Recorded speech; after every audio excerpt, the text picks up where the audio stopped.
आज आपण बनवतोय तुरीच्या शेंगांची भाजी। तर याआधी आपण एक व्हिडिओ टाकलेला आहे, जर तुम्ही नसेल बघितला तर प्लीज नक्की बघा। तर तुरीच्या शेंगांची भाजी करण्यासाठी मी इथे मिरच्या घेतल्यात, हिरव्या मिरच्या छान भाजून घेतल्या। नंतर थोडंसं खोबरं घेतलं, खोबरं सुद्धा छान भाजून घेतलं। नंतर जे तुरीचे दाणे आहेत ते सुद्धा व्यवस्थित असे भाजून घेतले। वाटण बनवण्यासाठी खोबरं, मिरच्या, लसूण आणि आलं याचं पाणी टाकून वाटण तयार करून घेतलं। नंतर फोडणीसाठी कढईमध्ये तेल टाकून घेतलं, जिरा मोहरी घालून घेतलं। तुमच्याकडे कढीपत्ता असेल तर तुम्ही कढीपत्ता सुद्धा टाकू शकता। नंतर जे वाटण बनवलं होतं ते वाटण घालून घेतलं, थोडेसे टोमॅटो घालून घेतले आणि वाटण आपलं व्यवस्थित परतून द्यायचे तेल सुटेपर्यंत।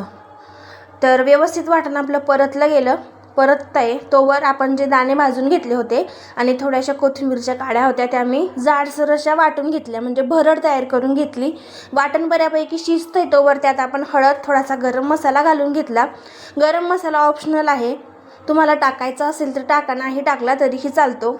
तर थोडासा गरम मसाला घालून घेतला, आपलं वाटण छान परतलं गेलं।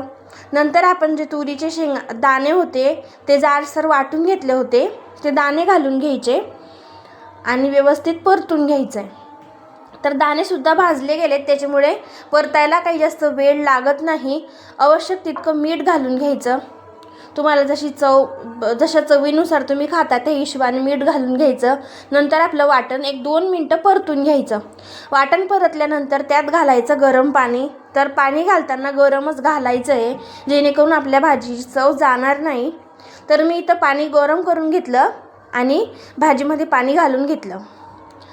आता भाजी 1-2 ते 3 मिनटं उकडून घ्यायची, कोथिंबीर घालायची आणि तयार आहे आपली भाजी। रेसिपी आवडली असेल तर like, share and subscribe. Thank you for watching.